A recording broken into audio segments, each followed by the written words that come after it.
तो दोस्तों एक और नई वीडियो में आपका स्वागत है हमारे ऑफिशियल यूट्यूब चैनल में। आज की इस वीडियो में मैं बात करने जा रहा हूँ Beverly Hills Cop Axel Foley नाम की इस मूवी के बारे में, जो कि हमें एक तरह से 2024 में देखने को मिलेगी। इसका अभी तक कोई टीज़र या ट्रेलर अभी तक आउट नहीं किया है, लेकिन इसकी जो हाइप है वो ज़बरदस्त बन रही है। और जैसे कोई टीज़र या ट्रेलर अपडेट एक तरह से आती है उतनी तो मैं आपको बता दूंगा। बाकी आज पूरा फोकस इसी मूवी के बारे में रहने वाला है। इसकी प्री प्रोडक्शन, रिलीजिंग, कास्टिंग और रिलीजिंग डेट के बारे में आपको सारी कुछ इन्फॉर्मेशन मैं आपको देने वाला हूँ। तो आप हमारे इस चैनल पर नए हो तो चैनल को सब्सक्राइब कर ले, बेल आइकन दबा कर इसे ऑल पर सेट कर ले, ताकि हमारी जितनी भी अपकमिंग वीडियोज है उन सभी का नोटिफिकेशन आप तक पहुँच सके। ज़्यादा से ज़्यादा हो सके तो इस वीडियो को शेयर करने की कोशिश कीजिएगा, ताकि हमें भी मोटिवेशन मिलता रहे और ऐसा कंटेंट हम आपके लिए लाते रहें। तो दोस्तों इसके बारे में अब बेसिक डिटेल से जानना चालू करते हैं। Beverly Hills Cop Axel Foley एक आगामी अमेरिकी एक्शन कॉमेडी फिल्म है जो मार्क मोलॉय द्वारा निर्देशित है, जिसे विल बील, टॉम गोर्मिकन और केविन एटन ने लिखा है, जो बील की एक कहानी है और इसमें एडी मर्फी ने अभिनय किया है। नेटफ्लिक्स पर रिलीज होने के लिए तैयार, यह Beverly Hills Cop 1984, Beverly Hills Cop 2 1987 और बेवर्ली हिल्स कॉप 3 1994 के बाद बेवर्ली हिल्स कॉप फिल्म श्रृंखला की चौथी किस्त होगी। मर्फी की प्रोडक्शन कंपनी के तहत 1990 के दशक के मध्य में फिल्म का विकास शुरू हुआ। वर्षों से विभिन्न निर्देशक और पटकथा लेखक जुड़े हुए थे, जिनमें ब्रेट रैटनर और आदिल एल अरबी और बिलाल फल्लाह शामिल थे। मोलॉय को अप्रैल 2022 में निर्देशन के लिए नियुक्त किया गया था, जिसका उत्पादन अगस्त में कैलिफोर्निया में शुरू होगा। प्रोडक्शन का काम पूरा हो चुका है, फिल्म को बाद की तारीख में रिलीज किया जाना तय है। 2-3 परिसर। एक पुराने दोस्त की मृत्यु के बाद डेट्रॉइट पुलिस विभाग के लेफ्टिनेंट एक्सल फोले अपनी बेटी और उसके पूर्व प्रेमी के साथ बेवर्ली हिल्स पुलिस विभाग के भीतर भ्रष्टाचार की जांच करने के लिए बेवर्ली हिल्स लौट आए। 4 कास्ट करें। एक्सल फोले के रूप में एडी मर्फी, डेट्रॉइट, मिशिगन के एक स्ट्रीट स्मार्ट पुलिस लेफ्टिनेंट जो अक्सर उन अपराधों की जांच करने के लिए बेवर्ली हिल्स की यात्रा करते थे जिनमें पहले उनके आपसी सहयोगी या दोस्त घायल या मारे गए थे। जज Reinhold lieutenant William Billy Rosewood के रूप में बेवर्ली हिल्स पुलिस विभाग में जॉन टैगगार्ट के पूर्व साथी। 5 पॉल रेजर डेट के रूप में जेफरी फ्रीडमैन, डेट्रॉइट पुलिस विभाग में एक्सल के साथी। बेवर्ली हिल्स कॉप 2 से 35 वर्षों के बाद रेसर की भूमिका में वापसी हुई। 6 जॉन एश्टन सार्जेंट के रूप में जॉन टैगगार्ट, बेवर्ली हिल्स पुलिस विभाग में बिली रोजवुड के पूर्व साथी, जो बेवर्ली हिल्स कॉप 3 के रूप में बल से सेवानिवृत्त हुए। एश्टन बेवर्ली हिल्स कॉप 2 से 35 साल बाद भूमिका में लौटे। 4 सर्च के रूप में ब्रोंसन पिंचोट, एक पूर्व आर्ट गैलरी सेल्समैन जो हथियार डीलर बन गया जो विक्टर मैटलैंड के लिए काम करता था। बेवर्ली हिल्स कॉप 3 से 28 साल बाद पिंचोट की भूमिका में वापसी हुई।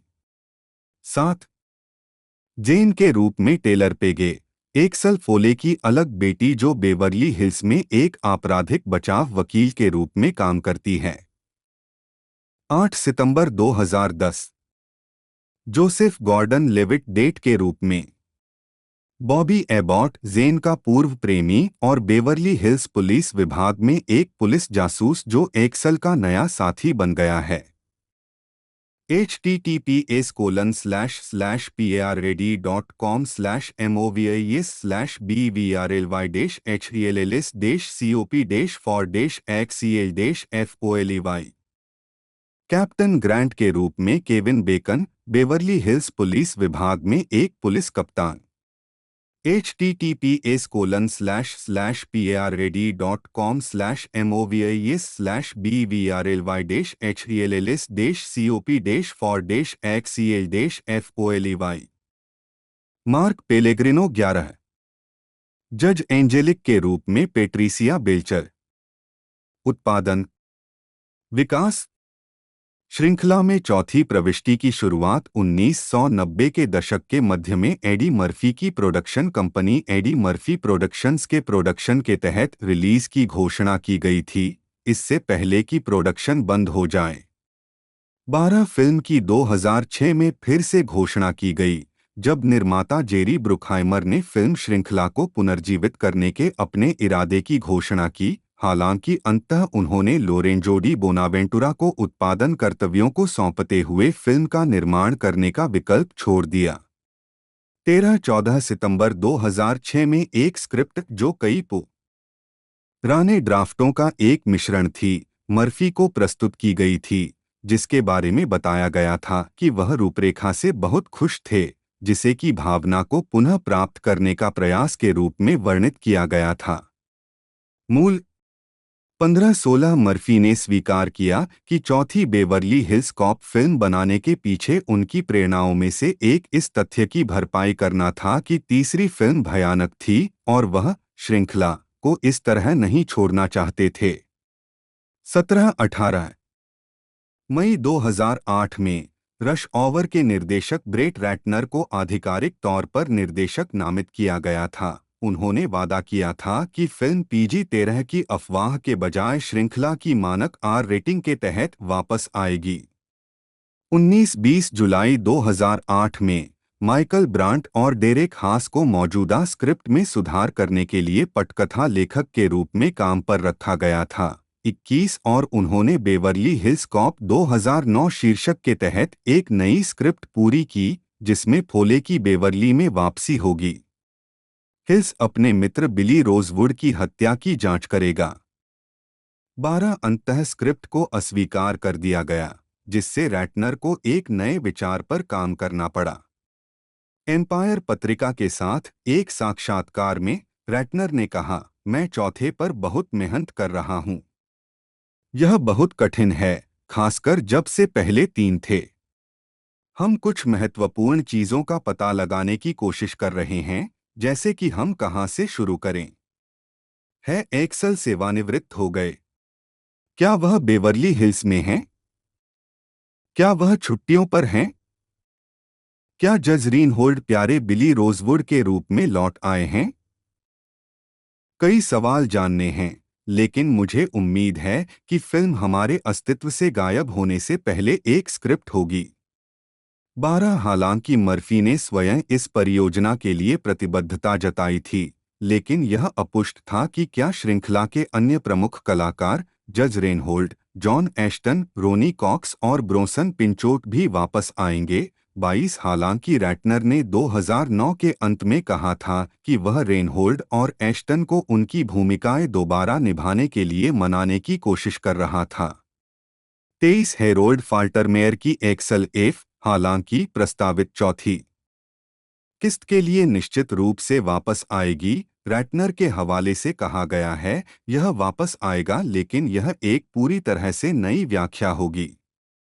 24-15 नवंबर 2010 को रैटनर ने MTV के साथ एक साक्षात्कार में कहा कि अभी भी संभावना है कि वे चौथी फिल्म बनाएंगे, लेकिन यह कभी भी निकट भविष्य में नहीं बनेगी।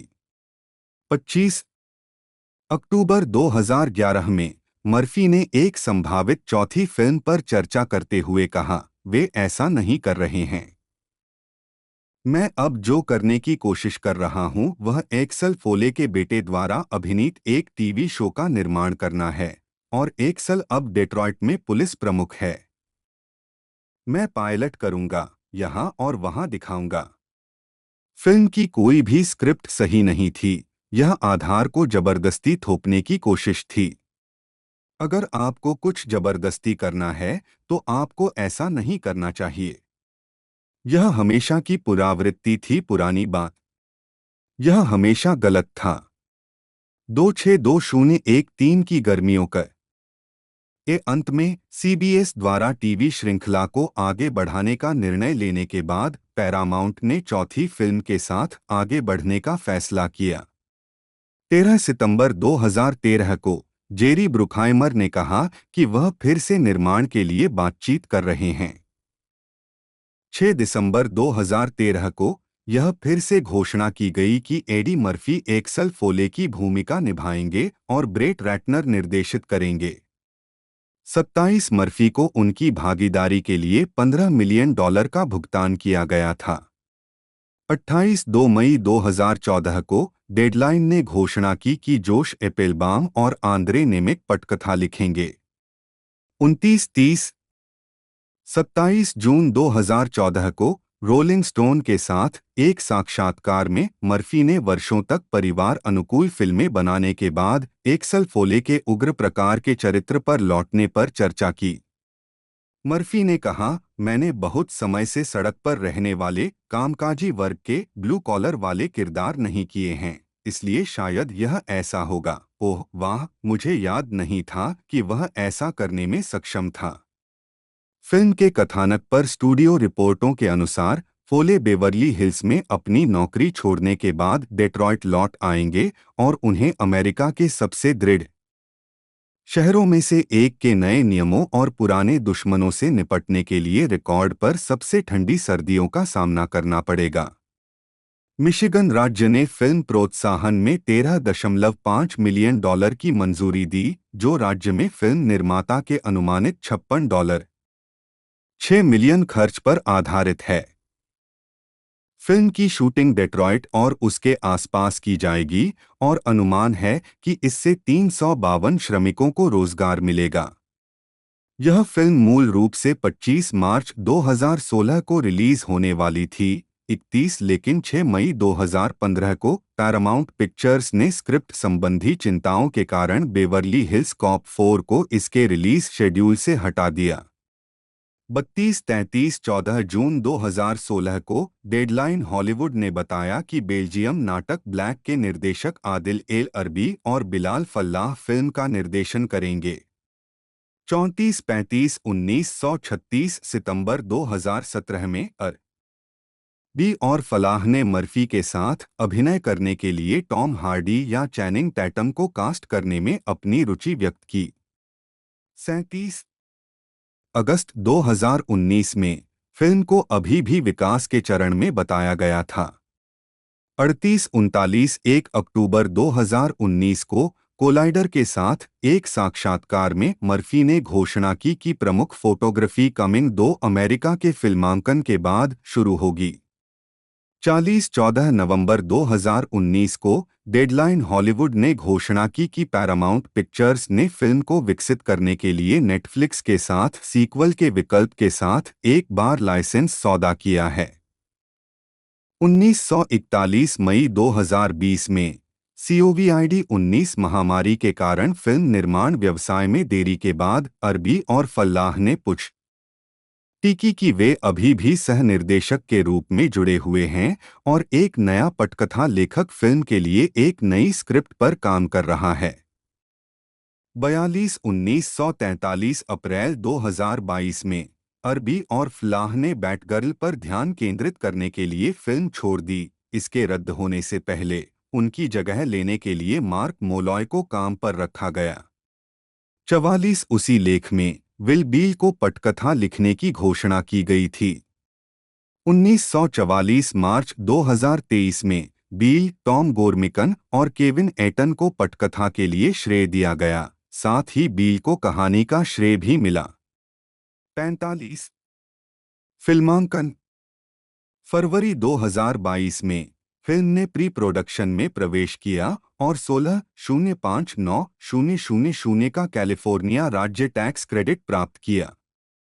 46 प्रिंसिपल फोटोग्राफी 29 अगस्त 2022 को शुरू हुई। 8:47:48 कैलिफोर्निया के अन्य क्षेत्रों के साथ साथ सैन बर्नार्डिनो में 58 दिनों के लिए कर प्रोत्साहन में योग्य खर्च में $78 मिलियन उत्पन्न करने के लिए।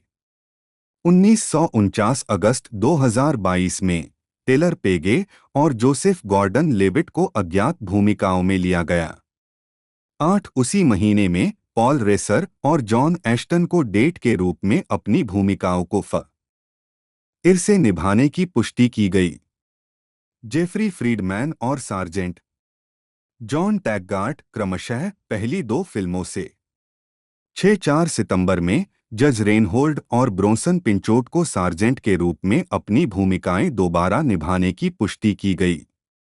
क्रमशः विलियम बिली रोजवुड और सर्ज 5-7 केविन बेकन और मार्क पेलेग्रिनो भी कलाकारों में शामिल हुए। 11 नवंबर 2022 में डेट्रॉइट में फिल्मांकन भी हुआ। 5-1-2023 की शुरुआत में उत्पादन पूरा होने से पहले 52-23 release. Beverly Hills Cop Axel Foley 2024 में नेटफ्लिक्स पर रिलीज होने के लिए तैयार है। 21 नवंबर 2023 को नेटफ्लिक्स ने फिल्म में एक्सल फोले के रूप में एडी मर्फी की उपस्थिति की पहली सार्वजनिक तस्वीर जारी की, जिसमें फोले को एक बार फिर अपना ट्रेडमार्क डेट्रॉइट लायंस जैकेट पहने हुए दिखाया गया। मोलॉय ने 1996 में लंदन में वाई नॉट एंड एसोसिएट्स में एक वरिष्ठ डिजाइनर के रूप में अपना करियर शुरू किया। नाइके, वर्जिन रिकॉर्ड्स और बीबीसी जैसे ब्रांडों के साथ काम किया।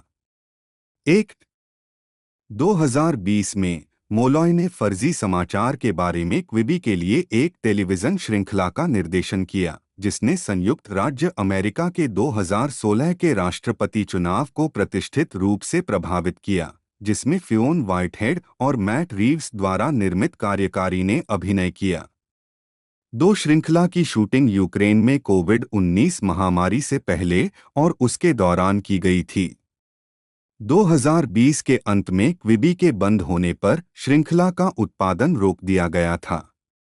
3 मोलॉय ने 2000 के दशक की शुरुआत में टेलीविजन विज्ञापनों का निर्देशन शुरू किया। उनका काम सुपर बाउल के दौरान प्रसारित किया गया है। 4 एप्पल के लिए उनकी ब्रांडेड लघु फिल्म द अंडरडॉग्स ने कई पुरस्कार जीते, जिनमें 4 गोल्ड कांस लायंस शामिल हैं, और उन्हें 72वें directors guild of America awards में विज्ञापनों में उत्कृष्ट निर्देशन उपलब्धि के लिए नामांकन मिला। 5-6-7 मोलॉय ने कोविड-19 महामारी के दौरान एप्पल के साथ the Whole Working From Home Thing नामक सीक्वल के साथ यह काम जारी रखा।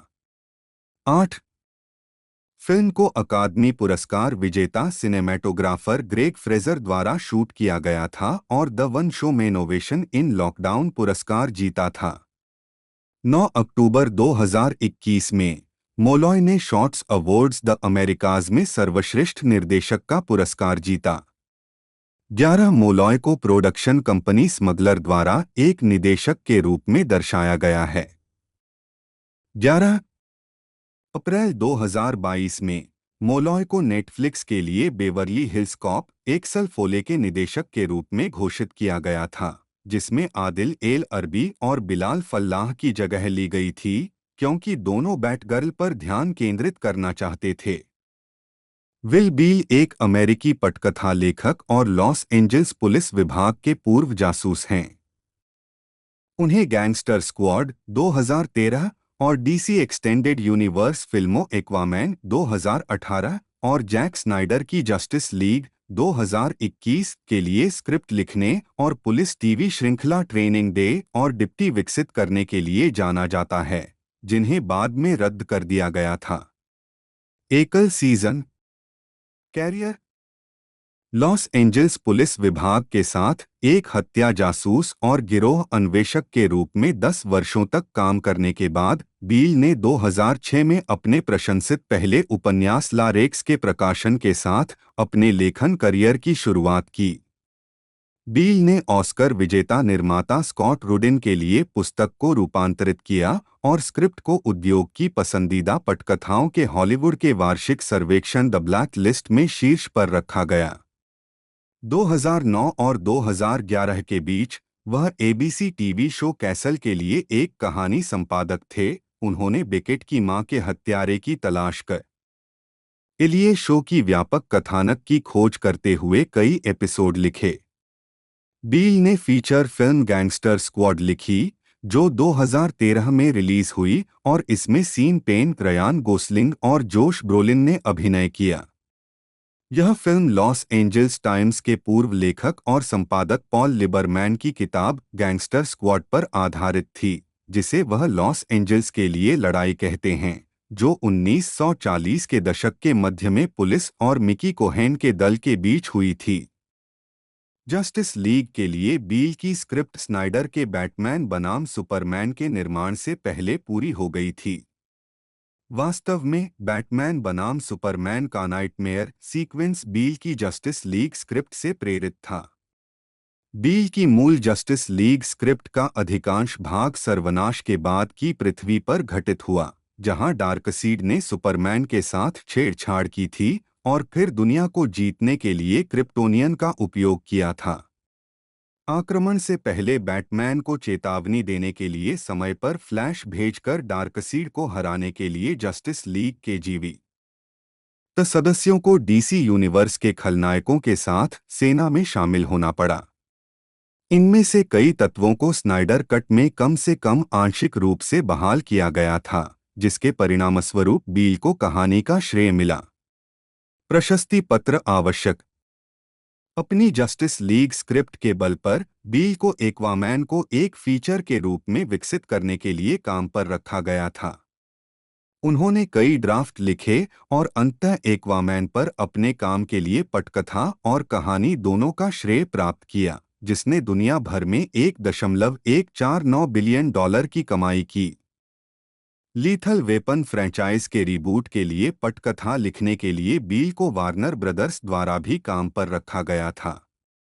IGN के अनुसार बील कॉनन द बारबेरियन की अगली कड़ी द लीजेंड ऑफ कॉनन की पटकथा लिख रहे हैं। एक डेडलाइन हॉलीवुड के अप्रैल 2022 के एक लेख में बील को Beverly Hills Cop Axel Foley के लिए पटकथा लिखने की घोषणा की गई थी। दोस्तों अब तक इस मूवी के तकरीबन 3 पार्ट आ चुके हैं। सबसे पहले हमें देखने को मिला था वेवली हिल्स कॉप नाम की जो मूवी है 1994 में, और इसी के बाद वेवली हिल्स कॉप 2 जो कि 1987 में, और इसी के साथ वेवली हिल्स कॉप्स थर्ड 1994 में, और इसके बाद बहुत ही लंबे अरसे के बाद इसका नया पार्ट अब हमें 2024 में देखने को मिलने वाला है। तो इसकी रेटिंग अभी तक आई नहीं है। जैसे ही रिलीजिंग इसकी डेट नज़दीक आएगी मैं आपको बता दूंगा। OTT राइट अभी कोई कंफर्म नहीं है कि OTT पर आएगी या सीधे सिनेमा हॉल्स में रिलीज़ होगी। बाकी दोस्तों इसके बारे में थोड़ी और डिटेल जो मैं आपको बताता हूँ। केविन एटन एक अमेरिकी पटकथा लेखक और टेलीविजन निर्माता हैं। उन्होंने डेविड लेटरमैन के साथ द लेट शो के लिए एक लेखक के रूप में अपना करियर शुरू किया और फिर रीपर, वर्कहॉलिक्स, स्क्रब्स और डेस्परेट हाउसवाइव्स सहित उल्लेखनीय टेलीविजन श्रृंखलाओं के लिए पटकथा लेखक और निर्माता बन गए। उन्हें गोल्डन ग्लोब पुरस्कारों के लिए 2 बार नामांकित किया गया है और 1 बार जीता है। जीवनी। एटन का जन्म शिकागो के उत्तर की ओर एक पड़ोस में हुआ था। हार्वर्ड विश्वविद्यालय में रहते हुए उन्होंने क्रिम्सन हॉकी टीम के लिए खेला और द हार्वर्ड लैम्पून के संपादक थे। डेविड लेटरमैन के साथ लेट शो के लिए एक लेखक के रूप में शुरुआत करते हुए एटन तब से नाटक एड और डेस्परेट हाउसवाइव्स के क्रू का हिस्सा रहे हैं, जिसके बाद उन्होंने निर्माता के रूप में भी काम किया। 2011 में एटन ने कॉमेडी सेंट्रल के नए शो वर्कहोलिक्स के कार्यकारी निर्माता के रूप में शुरुआत की। 15 नवंबर 2019 को एटन ने टॉम गोर्मी कन film the unbearable weight of massive talent का सहलेखन और निर्माण किया। डैनियल मैनिक्स पेट्री जूनियर, जन्म 30 नवंबर 1951, एक कनाडाई अमेरिकी 2 निर्माता, लेखक और फिल्म और टेलीविजन के निर्देशक हैं। 3 उन्हें बेवर्ली हिल्स कॉप और टर्नर एंड हूच जैसी फिल्मों के माध्यम से एक्शन कॉमेडी और बड़ी कॉप फिल्मों की उपशैलियों को आगे बढ़ाने के लिए जाना जाता है। 5 उन्होंने 1997 और 1999 के बीच और फिर 2004 और 2005 के बीच writers guild of America waste के अध्यक्ष के रूप में कार्य किया। 6 वह वर्तमान में राइटर्स गिल्ड फाउंडेशन में निदेशक मंडल के अध्यक्ष के रूप में कार्य करते हैं। 7 जीवन और कैरियर। पेट्री का जन्म कनाडा में डैनियल पेट्री सीनियर, एक फिल्म निर्देशक, और डोरोथिया, एक निर्माता, उपन्यासकार और अभिनेत्री के घर हुआ था।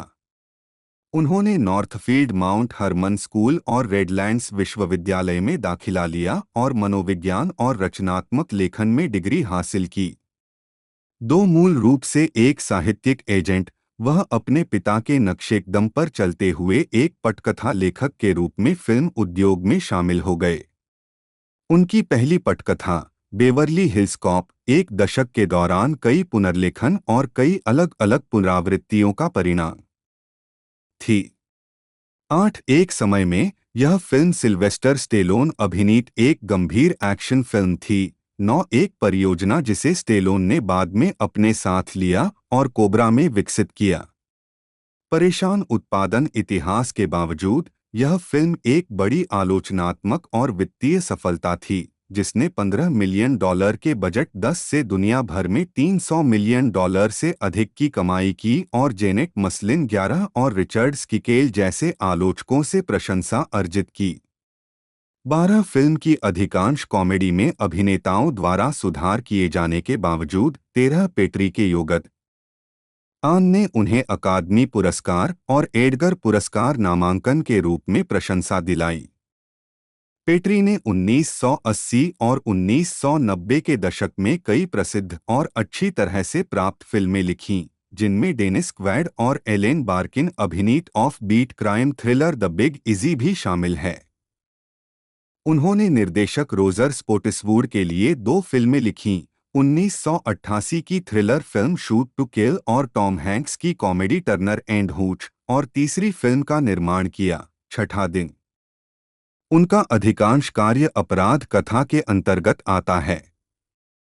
उन्होंने अपने निर्देशन की शुरुआत टॉय सोल्जर्स से की, जो 1991 की एक एक्शन फिल्म थी, जो किशोरों के एक समूह के इर्द गिर्द घूमती है, जो आतंकवादियों से लड़ रहे हैं, जिन्होंने उनके तैयारी स्कूल पर कब्जा कर लिया है। उन्होंने कॉम्बैट हॉस्पिटल के निर्माता और कार्यकारी निर्माता के रूप में काम किया, जो उनके मूल कनाडा में निर्मित एक टेलीविजन युद्ध नाटक श्रृंखला थी। अपनी रचनात्मक गतिविधियों के अलावा पेट्री विभिन्न मनोरंजन उद्योग संगठनों में सक्रिय रही हैं। उन्होंने Writers guild of America waste के उपाध्यक्ष और बाद में अध्यक्ष के रूप में कार्य किया और वर्तमान में इसके न्यासी बोर्ड में शामिल हैं। उन्होंने अमेरिकी फिल्म संस्थान के न्यासी बोर्ड के सदस्य के रूप में भी कार्य किया, motion picture arts and sciences अकादमी के गवर्नर्स बोर्ड के सदस्य और ऑस्टिन फिल्म महोत्सव और पटकथा लेखन सम्मेलन के सलाहकार बोर्ड के सदस्य के रूप में। 2 वह एंडरबी एंटरटेनमेंट के सह संस्थापक हैं। 14 एक स्वतंत्र फिल्म वित्त और उत्पादन कंपनी।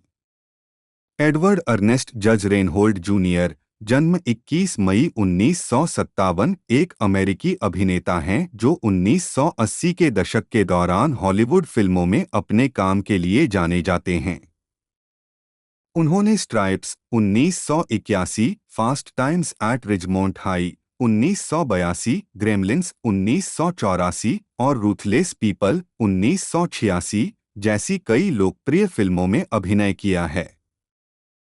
उन्होंने बेवरली हिल्स कॉप 1984, 1987 और 1994 और द सांता क्लॉज फ्रेंचाइजी 1994, 2002 और 2006 की सभी फिल्मों में सह अभिनय किया है। प्रारंभिक जीवन। रीनहोल्ड का जन्म विल्मिंगटन, डेलावेयर में हुआ था। वह रेजिना सेलेस्टे नी फ्लेमिंग 19232023 और एडवर्ड अर्नेस्ट रीनहोल्ड 19071977 एक ट्रायल वकील के बेटे थे। 1-2 उनका पालन पोषण फ्रेडरिक्सबर्ग, वर्जीनिया में हुआ और उन्होंने एलेक्सिस आई. ड्यूपॉन्ट हाई स्कूल में पढ़ाई की, जब तक कि उनका परिवार हाई स्कूल में अपने जूनियर वर्ष से पहले मार्टिन काउंटी, फ्लोरिडा नहीं चला गया। 3 उन्होंने मैरी वाशिंगटन कॉलेज और पाम बीच कम्युनिटी कॉलेज में पढ़ाई की। 4 उनके नाना आयरलैंड के काउंटी मीथ से थे। 5 कैरियर। प्रारंभिक भूमिकाएं। रेनहोल्ड की फिल्म रनिंग स्केयर्ड 1980 में मुख्य भूमिका थी और कॉमेडी स्ट्राइप्स 1981 में सहायक भूमिका थी, जो एक बड़ी हिट थी। फ्लॉप कॉमेडी पैंडेमोनियम 1982 में वह कई नामों में से एक थे। रीनहोल्ड की पहली प्रमुख फिल्म भूमिका fast times at Ridgemont high 1982 में high school senior Brad Hamilton के रूप में थी, जिसमें तत्कालीन अज्ञात अभिनेता Sean Penn, Phoebe Cates, Forest Whitaker, Jennifer Jason Leigh और निकोलस केज भी शामिल थे। रेनहोल्ड ने बाद में कहा, मैंने सोचा था कि उस भूमिका के बाद मेरा करियर वास्तव में आगे बढ़ेगा। इसके बजाय शॉन का करियर आगे बढ़ गया। 6. रीनहोल्ड की द लॉर्ड्स ऑफ डिसिप्लिन 1983 और ग्रेमलिन्स 1984 में छोटी भूमिकाएं थीं, और वह पैट बेंटार के संगीत video shadows of the night में एक अज्ञात भूमिका में दिखाई दिए। बेवर्ली हिल्स पुलिस और स्टारडम।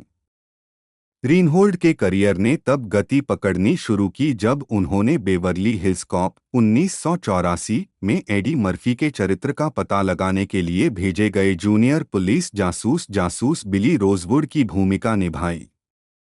फिल्म की सफलता के कारण रेनहोल्ड को रोडहाउस 66, 1985, हेड ऑफिस 1985 और ऑफ बीट में मुख्य भूमिकाएं दी गईं, लेकिन इनमें से कोई भी विशेष रूप से सफल नहीं रही।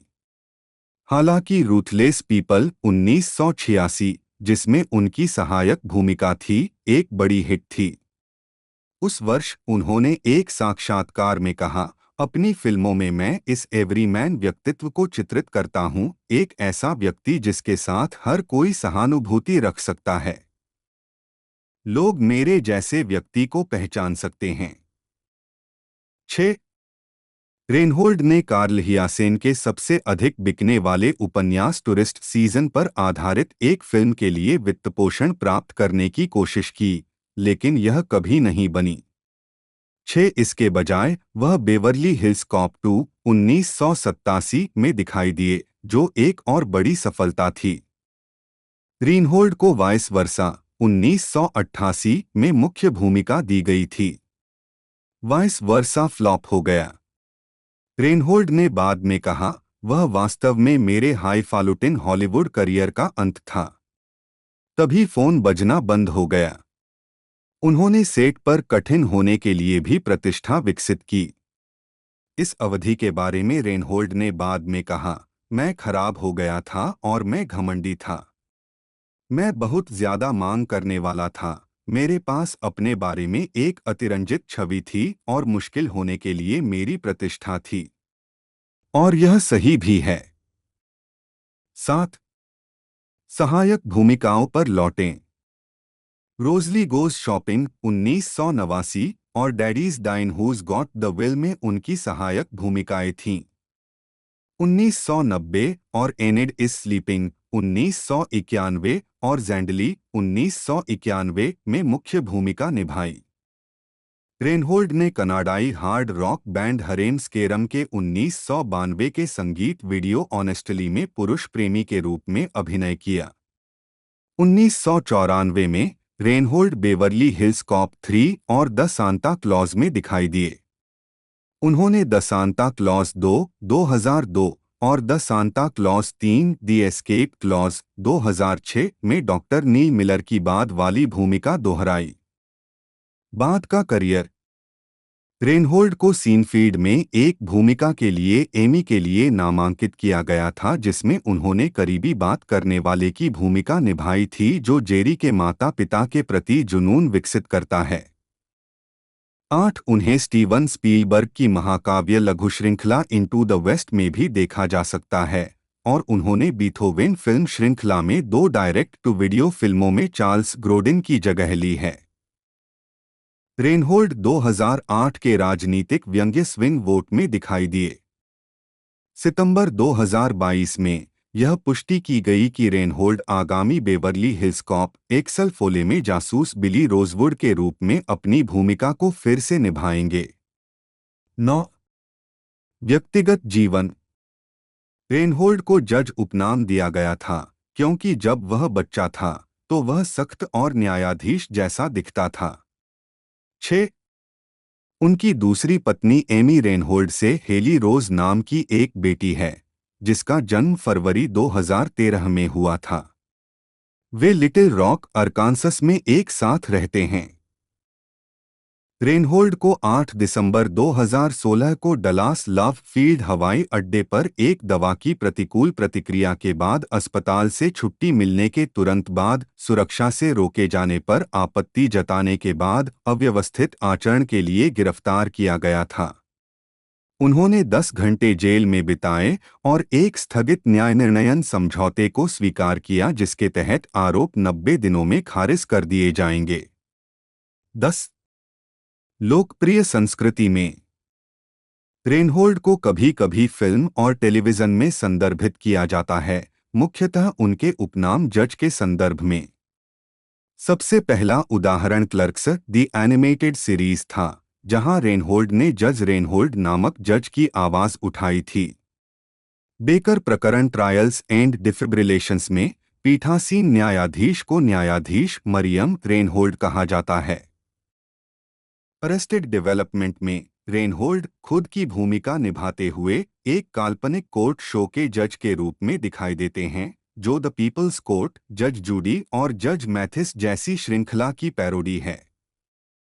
फिल्म फैनबॉयज में बिली डी विलियम्स जज रेनहोल्ड नाम के एक कोर्ट रूम जज के रूप में दिखाई देते हैं।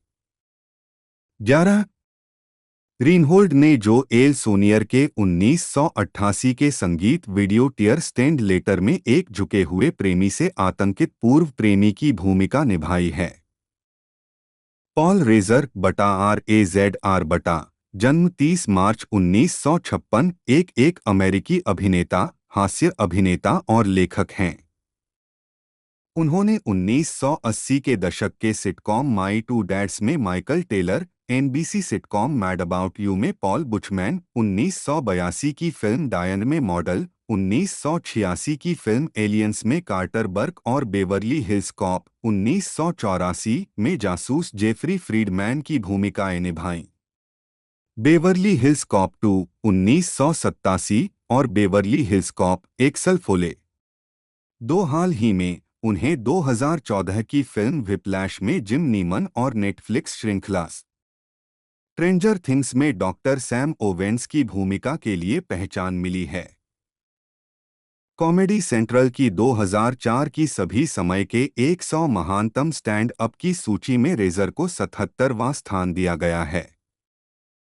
उनकी प्रोडक्शन कंपनी का नाम नुअंस प्रोडक्शंस फिल्म डायन में उनकी एक पंक्ति से प्रेरित है, जहां उनका चरित्र न्यूअंस शब्द के साथ अपनी असुविधा को समझाता है। रेसर ने जेम्स कैमरून की एलियंस में लालची, दुबले पतले कंपनी के आदमी कार्टर बर्क की भूमिका निभाई, जिसमें उन्होंने अपने कास्टिंग प्रकार के खिलाफ जाकर अपनी अभिनय रेंज का प्रदर्शन किया।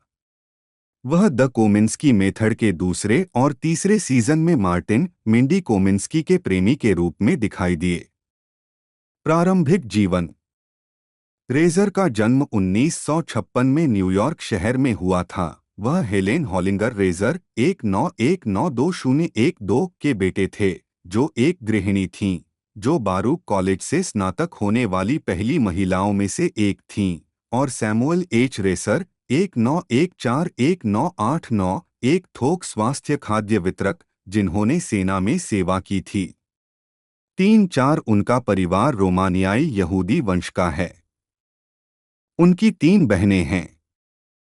उन्होंने ईस्ट साइड हिब्रू इंस्टीट्यूट में दाखिला लिया और स्टुवेसेंट हाई स्कूल से स्नातक की उपाधि प्राप्त की।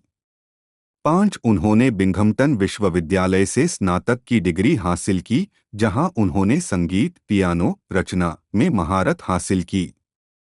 अपने विश्वविद्यालय के वर्षों के दौरान रेजर हिनमैन कॉलेज, रेजर के छात्रावास समुदाय में एक ऑन कैंपस सामुदायिक थिएटर संगठन हिनमैन लिटिल थिएटर में छात्र थिएटर प्रस्तुतियों में सक्रिय था। 6 विश्वविद्यालय के ग्रीष्मकालीन अवकाश के दौरान न्यूयॉर्क क्लबों में प्रदर्शन करते हुए उन्हें एक हास्य अभिनेता के रूप में पहचान मिली। कैरियर एक स्टैंड अप कॉमेडियन के रूप में अपने कौशल को विकसित करने के बाद रेजर को 1982 में एक ब्रेकआउट फिल्म भूमिका मिली, जब वह बैरी लेविंसन द्वारा निर्देशित एक आने वाली फिल्म डायन में दिखाई दिए। रेजर का चरित्र मॉडल, एक क्लोजेट स्टैंड अप कॉमेडियन, ने प्रभावी ढंग से रेजर की क्षमताओं को हॉलीवुड का ध्यान आकर्षित किया। इस सफलता के बाद उन्होंने बेवरली हिल्स कॉप 1984 में एक जासूस की भूमिका निभाई। यह भूमिका उन्होंने इसके सीक्वल बेवरली हिल्स कॉप 2 1987 में दोहराई और आगामी Beverly Hills Cop Axel Foley में फिर से भूमिका निभाएंगे। दो रेसर जेम्स कैमरून की एलियंस 1986 में भी दिखाई दिए, जिसमें उन्होंने खलनायक कार्टर बर्ग की भूमिका निभाई, और द मैरिंग मैन 1991 और बाय बाय लव 1995 में। रेसर ने TV sitcom My Two Dads 1987-90 में एक किशोर लड़की के दो संभावित पिताओं में से एक की भूमिका निभाई, और बाद में वह एक कॉमेडी श्रृंखला मैड अबाउट यू 1992-99 में पॉल बुचमैन के रूप में उत्तरी अमेरिका में प्रमुखता से आए। सह निर्मित, जिसमें हेलेन हंट ने उनकी ऑन स्क्रीन पत्नी के रूप में सह अभिनय किया।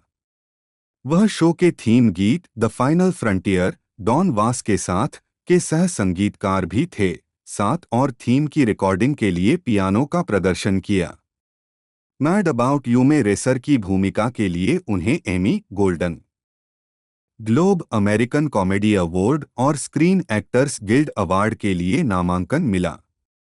शो के अंतिम सीजन के लिए रेजर और हंट को प्रति एपिसोड $1 मिलियन आज $1.8 मिलियन मिले।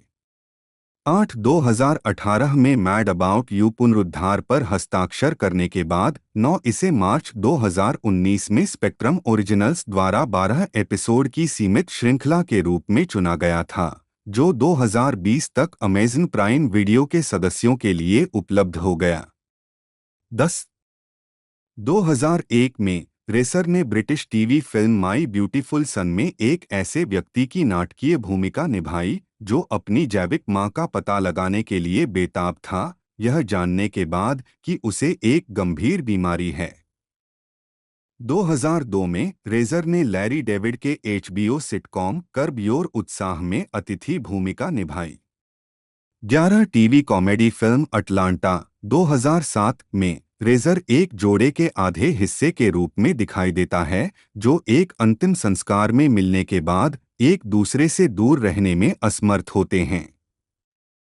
1-2-2-0-1-0 में रेसर ने गायिका जूलिया फोर्डह के साथ मिलकर यूजुअल सस्पेक्ट्स नामक एक CD एल्बम बनाया, जिसमें अफगानिस्तान में सेवारत अमेरिकी सैनिकों को समर्पित गीत अनसंग हीरो शामिल है। इसके रिलीज होने के बाद दोनों एक ध्वनिक दौरे पर निकले। रेसर ने अपने 2015 album you gotta love the life के लिए मेलिसा मैनचेस्टर के साथ नो देयर देयर गीत का सह लेखन भी किया। 13 अपने करियर की शुरुआत में रेजर मैनचेस्टर के लिए शुरुआती कलाकार थे, जिन्होंने उन्हें चेतावनी दी थी कि संगीत दर्शक हास्य कलाकारों के प्रति कठोर हो सकते हैं और उनके लिए शुरुआत करने वाला आखिरी हास्य कलाकार आंसुओं के साथ मंच छोड़कर चला गया था। रेजर ने इस चेतावनी के बारे में और रिच शाइडन और मार्क शिफ द्वारा लिखित I Killed True Stories of the Road from America's Top Comics 2010 के अध्याय डोंट वरी इफ दे सक में कॉनकॉर्ड होटल पर बमबारी कैसे की, इस पर विचार किया है। 2005 में रेजर जेरोम लियोन ब्रुकहाइमर, जन्म 21 सितंबर 1943, एक अमेरिकी फिल्म और टेलीविजन निर्माता हैं। वह एक्शन, ड्रामा, कॉमेडी, फंतासी और विज्ञान कथा की शैलियों में सक्रिय रहे हैं। ब्रुकहाइमर ने Flashdance, top gun, the rock, crimson tide, con air, Armageddon, enemy of the state, black hawk down, Pearl Harbor, kangaroo Jack के साथ साथ Beverly Hills cop, bad boys, pirates of the जैसी फिल्मों का निर्माण किया है। कैरेबियन और नेशनल ट्रेजर फ्रैंचाइज। उनकी कई फिल्में पैरामाउंट और डिज्नी द्वारा सह निर्मित की गई हैं, जबकि उनकी कई टेलीविजन श्रृंखलाएं वार्नर ब्रदर्स और CBS स्टूडियोज द्वारा सह निर्मित की गई हैं। जुलाई 2003 में ब्रुकहाइमर को हॉलीवुड के इतिहास में एक ही सप्ताह में सबसे ज्यादा कमाई करने वाली शीर्ष 2 फिल्मों का निर्माण करने वाले पहले निर्माता के रूप में वैरायटी द्वारा सम्मानित किया गया। Pirates of the Caribbean, the Curse of the Black Pearl और बैड बॉयज 2। 2023 में टॉप गन मैवरिक ने उन्हें सर्वश्रेष्ठ चित्र के लिए अकादमी पुरस्कार के लिए नामांकन दिलाया। उनकी सबसे प्रसिद्ध टेलीविजन श्रृंखला CSI crime scene investigation, CSI Miami, CSI NY, CSI cyber, without a trace, cold case, Lucifer और द अमेजिंग रेस का अमेरिकी संस्करण है। सबसे बाद में उन्होंने 10 प्राइम टाइम एमी पुरस्कार जीते। एक समय पर उनकी 3 टीवी सीरीज अमेरिकी रेटिंग में शीर्ष 10 में स्थान पर थीं। टेलीविजन में एक अनोखी उपलब्धि।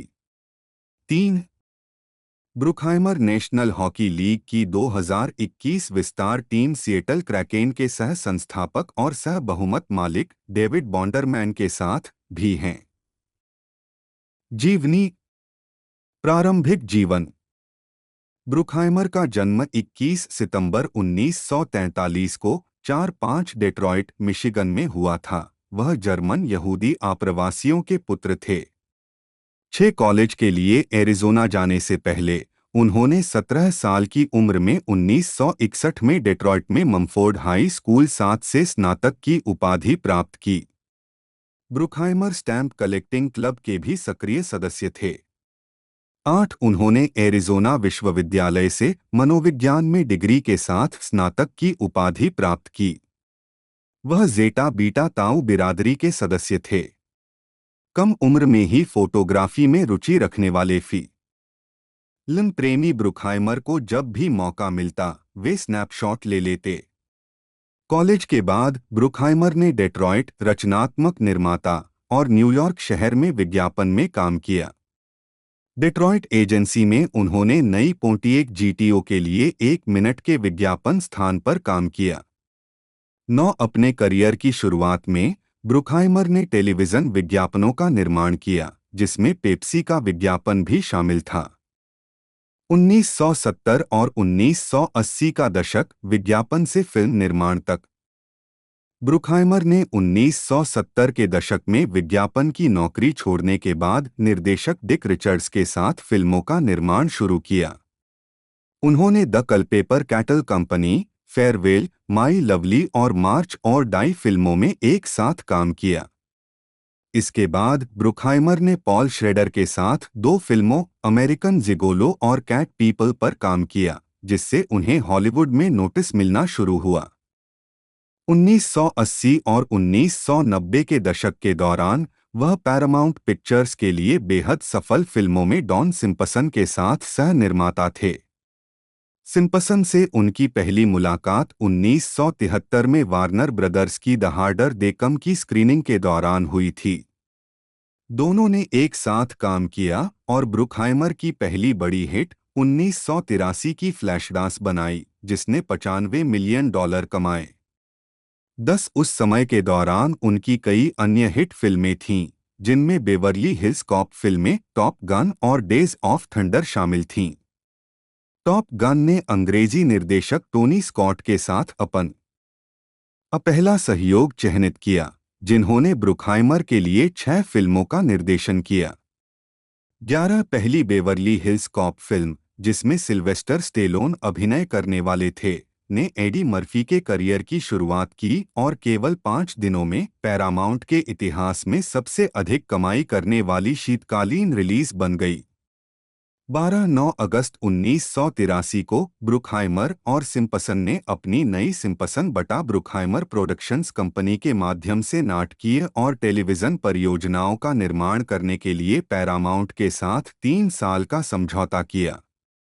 13 सिम्पसन के साथ काम करते समय ब्रुकहाइमर को फिल्म निर्माण के अपने अनुभव के कारण मिस्टर आउटसाइड के रूप में जाना जाने लगा, जबकि सिम्पसन को उनके फिल्म उद्योग संपर्कों के कारण मिस्टर इनसाइड के रूप में जाना जाने लगा। द रॉक आखिरी फिल्म थी जिसमें ब्रुकहाइमर ने सिम्पसन के साथ सहयोग किया था। 1996 में सिम्पसन की मृत्यु के बाद ब्रुकहाइमर ने शर्त लगाई कि द रॉक को सिम्पसन की स्मृति में समर्पित किया जाए। 1990 का दशक, बड़े बजट की फिल्में। 1990 में ब्रुकहाइमर और सिम्पसन ने पूरी तरह से अपनी पसंद की 5 फिल्में बनाने के लिए पैरामाउंट के साथ $500 मिलियन का सौदा किया। 14 हालांकि 1990 में उनकी निर्मित फिल्म डेज ऑफ थंडर, जिसमें टॉम क्रूज ने अभिनय किया था, ने उम्मीद के मुताबिक अच्छा प्रदर्शन नहीं किया, जो ब्रुकहाइमर सिम्पसन की सफलता की कहानी में एक कदम पीछे था। हालांकि इस जोड़ी ने 1994 में कम बजट की फिल्म $12 मिलियन द रेफ के साथ वापसी की। 15 1998 के आर्मगेडन के फिल्मांकन के दौरान ब्रुकहाइमर, दाएं और माइकल बे सिम्पसन की असामयिक मृत्यु के बावजूद ब्रुकहाइमर ने बड़ी संख्या में एक्शन फिल्मों का निर्माण जारी रखा, अक्सर निर्देशक माइकल बे के साथ आर्मगेडन सहित कई बॉक्स ऑफिस हिट फिल्मों में काम किया। उनके द्वारा निर्मित अन्य लोकप्रिय फिल्मों में remember the titans, black hawk down और पायरेट्स ऑफ द कैरेबियन श्रृंखला शामिल हैं। ब्रुकहाइमर ने पैलेडियम बुक्स रिफ्ट्स के लोकप्रिय रोल प्लेइंग गेम पर आधारित एक फिल्म के निर्माण के अधिकार भी हासिल कर लिए हैं। 1990 के दशक के अंत में उन्होंने गैर एक्शन फिल्मों के निर्माण के लिए टेक्निकल ब्लैक फिल्म्स की शुरुआत की, जिसमें रिमेंबर द टाइटन्स एकमात्र निर्मित फिल्म थी। 16 2000 का दशक, फ्रेंचाइजी टीवी वीडियो गेम। 1996 के बाद से ब्रुकहाइमर ने टेलीविजन में कदम रखा, कई पुलिस नाटक बनाए, जिनमें से CSI क्राइम सीन इन्वेस्टिगेशन दिन के टेलीविजन पर नजर रखने के लिए सबसे उल्लेखनीय रहा है। उन्होंने reality game show the Amazing Race का भी निर्माण किया। मई 2008 में CBS ने घोषणा की कि उसने 2008-2009 प्रसारण टेलीविजन सीजन के लिए ब्रुकहाइमर की नवीनतम श्रृंखला 11th आवर को चुना है। विज्ञान कथा नाटक एक सरकारी एजेंट और एक प्रोफेसर का अनुसरण करता है, क्योंकि वे अजीब वैज्ञानिक और चिकित्सा गतिविधि की जांच करते हैं।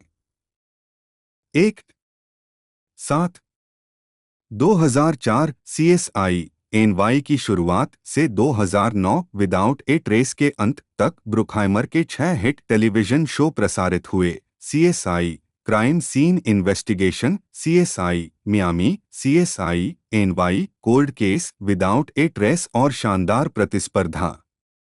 एक समय पर उनकी 3 टीवी श्रृंखला रेटिंग में शीर्ष 10 में स्थान पर थीं। 3 दिसंबर 2007 में ब्रुकहाइमर ने एक नया गेम स्टूडियो बनाने के लिए MTV के साथ साझेदारी करने की योजना की घोषणा की। 18 उसी वर्ष ब्रुकहाइमर जेनिमैक्स मीडिया के निदेशक मंडल में शामिल हो गए और तब से बेथेस्डा सॉफ्टवर्क्स शीर्षकों के लिए कई लॉन्च पार्टियों में दिखाई दिए, जिनमें फॉलआउट 3, फॉलआउट न्यू वेगास और द एल्डर स्क्रॉल्स V स्किरिम शामिल हैं। 192009 में ब्रुकहाइमर ने जेरी ब्रुकहाइमर गेम्स का अनावरण किया, जिसके अध्यक्ष माइक्रोसॉफ्ट स्टूडियो पब्लिशिंग के पूर्व कार्यकारी निर्माता जिम वी 8 प्रोडक्शन के अध्यक्ष और जे कोहेन, जो पहले यूबीसॉफ्ट के US पब्लिशिंग के उपाध्यक्ष थे, को विकास के अध्यक्ष के रूप में नियुक्त किया गया। 10 सितंबर 2009 को यह घोषणा की गई कि NBC ने ब्रुकहाइमर से एक कार्रवाई प्रक्रियात्मक जानकारी ली है। द हॉलीवुड रिपोर्टर की रिपोर्ट के अनुसार चेज नामक शो 21 एक टीम की कहानियां बताता है, जिस पर यह सुनिश्चित करने का आरोप है कि भगोड़े अपराधी न्याय से बच न सकें। 22 हालांकि इसे मई 2011 में रद्द कर दिया गया था। स्किन, जो ब्रुकहेनर का एक और प्रोडक्शन था, केवल 3 एपिसोड के बाद 2003 में रद्द कर दिया गया था। 2010 का दशक, स्वतंत्र निर्माता खेल। 2011 में यह अफवाह थी कि जेरी ब्रुकहाइमर गेम्स 3 शीर्षकों पर काम कर रहे थे, लेकिन कोई नतीजा नहीं निकला। 23 मार्च 2013 में जेरी ब्रुखाइमर गेम्स को बंद कर दिया गया।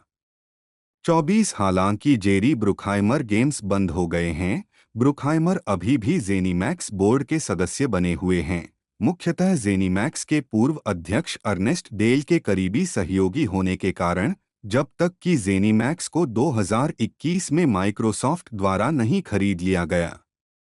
25-26 टॉप गन मैवरिक के वैश्विक प्रीमियर में Christopher McQuarrie, Kenneth R Whitesell, Tom Cruise, Joseph Kosinski और ब्रुखाइमर। 2014 में द सॉर्सेरर्स अप्रेंटिस 27 और द लोन रेंजर की निराशा के बाद 28 ब्रुखाइमर और डिज्नी स्टूडियो ने उस वर्ष समाप्त हो चुके अपने फर्स्ट लुक सौदे को नवीनीकृत न करके अलग होने का फैसला किया। 29 उन्होंने उसी वर्ष पैरामाउंट के साथ एक नई फर्स्ट लुक डील पर हस्ताक्षर किए और अपने नए साथी के साथ संभावित उत्पादन उद्यम के रूप में एक नए बेवर्ली हिल्स कॉप और एक टॉप गन 2 का उल्लेख किया।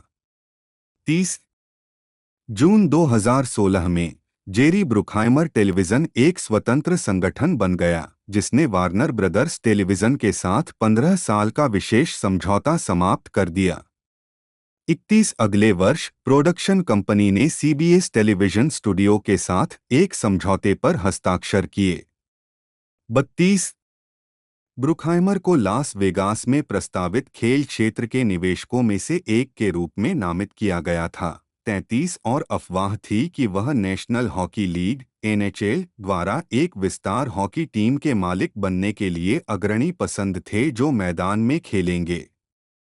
ब्रुखाइमर को प्रस्तावित सिएटल आधारित NHL विस्तार टीम के निवेशकों में से एक के रूप में भी नामित किया गया था, जिसका आवेदन 2018 की शुरुआत में प्रस्तुत किया गया था। 34 NHL बोर्ड ऑफ गवर्नर्स ने 4 दिसंबर को सिएटल क्रैकन नाम की टीम को मंजूरी देने के लिए मतदान किया। 2018 जो 2021-22 सीजन में खेलना शुरू हुआ।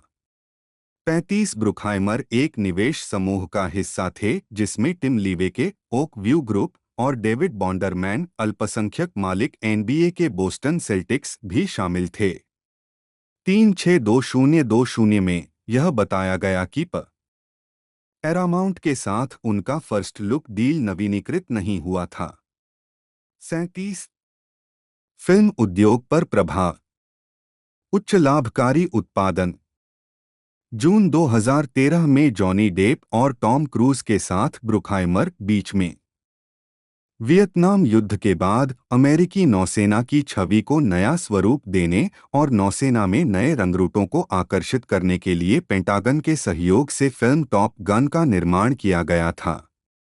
टॉप गन हॉलीवुड और नौसेना के बीच पहला पूर्ण विकसित सहयोग था। 3839 मॉडल, जिसे ब्रुखाइमर द्वारा विकसित किया गया था, ने 1990 और उसके बाद सैन्य फिल्मों का एक नया चलन शुरू किया। 39 जुलाई 2003 में ब्रुखाइमर को हॉलीवुड के इतिहास में एक ही सप्ताहांत में शीर्ष 2 सबसे अधिक कमाई करने वाली फिल्में बड़ी कॉप बैड बॉयज 2 और Disney theme park spin off pirates of the का निर्माण करने वाले पहले निर्माता के रूप में वैरायटी द्वारा सम्मानित किया गया था। Caribbean the Curse of the Black Pearl. 2 Variety के अनुसार ब्रुखाइमर टच की विशेषता मैडिसन एवेन्यू के साथ लोकप्रिय विजयवाद द्वारा संचालित लगातार तेज, उच्च ऑक्टेन दृश्य गतिशील और समान रूप से विशिष्ट कहानी है। 9 वॉल्ट डिज्नी पिक्चर्स के माध्यम से निर्मित pirates of the Caribbean film श्रृंखला अत्यधिक लाभदायक रही और इसने आकर्षक परियोजनाएं बनाने की ब्रुखाइमर की क्षमता का प्रदर्शन किया। Pirates of the Caribbean the Curse of the Black Pearl, जो इस फ्रेंचाइजी की पहली फिल्म थी, 9 जुलाई 2003 को रिलीज हुई थी। बॉक्स ऑफिस पर हिट रही इस फिल्म को समीक्षकों और फिल्म दर्शकों दोनों ने खूब सराहा। पहली फिल्म की अप्रत्याशित सफलता के बाद डिज्नी ने खुलासा किया कि एक त्रयी पर काम चल रहा था। Pirates of the Caribbean Dead Man's Chest 7 जुलाई 2006 को रिलीज हुई थी। सीक्वल बेहद सफल साबित हुआ और इसने अपने प्रीमियर के दिन ही दुनिया भर में रिकॉर्ड तोड़ दिए। अंत में फिल्म ने दुनिया भर के बॉक्स ऑफिस पर 1,066,179,725 की कुल कमाई की और इस राशि तक पहुंचने वाली तीसरी और सबसे तेज फिल्म बन गई। श्रृंखला की तीसरी फिल्म pirates of the Caribbean at world's end 25 मई 2007 को दुनिया भर में रिलीज हुई थी। दो और फिल्में pirates of the Caribbean on stranger tides और pirates of the Caribbean dead man tell no tales थीं, क्रमशः 2011 और 2017 में जारी किया गया। कुल मिलाकर फिल्म फ्रैंचाइज ने दुनिया भर में $4.5 बिलियन से अधिक की कमाई की है। फिल्म निर्माण पर विचार। जब उनसे पूछा गया कि दर्शकों के प्रति फिल्म उद्योग का दायित्व क्या है, तो उन्होंने जवाब दिया, हम परिवहन व्यवसाय में हैं। हम दर्शकों को एक स्थान से दूसरे स्थान तक ले जाते हैं। 40 जब उनसे पूछा गया कि वह फिल्में क्यों बनाते हैं, तो उन्होंने कहा, अगर मैं आलोचकों के लिए या किसी और के लिए फिल्में बनाता तो शायद मैं किसी छोटे हॉलीवुड स्टूडियो अपार्टमेंट में रह रहा होता। 41 1984 में लॉस एंजल्स टाइम्स के साथ एक साक्षात्कार में ब्रुकहाइमर ने कहा, हम वह और डॉन सिम्पसन सभी तत्वों को एक साथ रखते हैं। हम तय करते हैं कि एक तस्वीर के लिए कौन सा सौंदर्य शास्त्र सही है। हम निर्देशक के रूप में प्रक्रिया का उतना ही हिस्सा हैं। 9 व्यक्तिगत जीवन। ब्रुकहाइमर की 2 बार शादी हो चुकी है। उनकी पहली पत्नी बोनी फिशमैन ब्रुकहाइमर थीं। 2006 तक वह अपनी दूसरी पत्नी उपन्यासकार लिंडा कोब ब्रुकहाइमर के साथ लॉस एंजल्स में रहते थे। 42 उनकी एक सौतेली बेटी एलेक्जेंड्रा है। दंपति के पास ब्लूमफील्ड, केंटुकी में एक खेत है जो लुइसविले से लगभग 20 मील 32 किलोमीटर दक्षिण पूर्व में है। साथ ही सांता बारबरा के पूर्व में ओजाई में भी एक और खेत है। 43 जब ब्रुकहाइमर से उनकी पसंदीदा फिल्मों के बारे में पूछा गया, तो उन्होंने the godfather 1972, the French connection 1971, good will hunting 1997 और द 400 ब्लोज 1959 का नाम लिया। 3 मई 2006 में उन्हें एरिज़ोना विश्वविद्यालय के कॉलेज ऑफ फाइन आर्ट्स से डॉक्टरेट ऑफ फाइन आर्ट्स की डिग्री DFA से सम्मानित किया गया। 2014 वंडरकॉन में ब्रुकहाइमर। परोपकारी गतिविधियां। ब्रुकहाइमर की परोपकारी गतिविधियों में MS के लिए नैन्सी डेविस फाउंडेशन के साथ अपने काम के माध्यम से सार्वजनिक रूप से मल्टीपल स्क्लेरोसिस के खिलाफ लड़ाई का समर्थन करना शामिल है। इसके अतिरिक्त अपने पूरे करियर के दौरान उन्होंने जेरी ब्रुकहाइमर फाउंडेशन की स्थापना करके विभिन्न कारणों से मदद करने का संकल्प लिया है।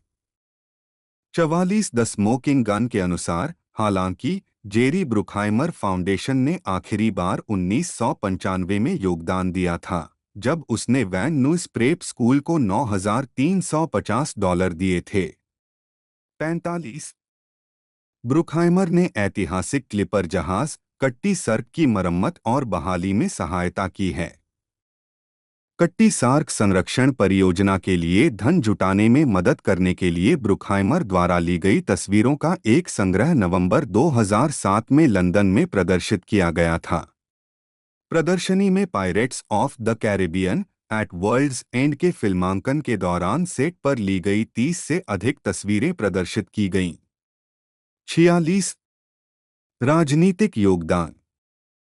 ब्रुकहाइमर ने रिपब्लिकन अभियानों और समितियों को $50,000 से अधिक का दान दिया है।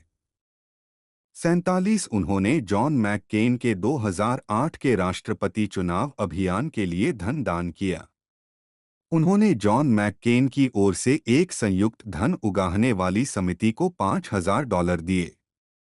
48 उन्होंने 2012 मिट रोमनी विक्ट्री फंड में $25,000 का दान दिया। 49 फिल्मोग्राफी। दोस्तों जहाँ तक अंदाज़ा है इसे एक तरह से लिमिटेड रिलीज़ किया जाएगा और सीधा OTT पर उतारा जाएगा, जो कि OTT प्लेटफॉर्म है नेटफ्लिक्स। नेटफ्लिक्स ने इसके राइट्स खरीदे हैं। जहाँ तक हो सके सिनेमा हॉल्स के बाद नेटफ्लिक्स पर उतर सकती है सीमित रिलीज के साथ।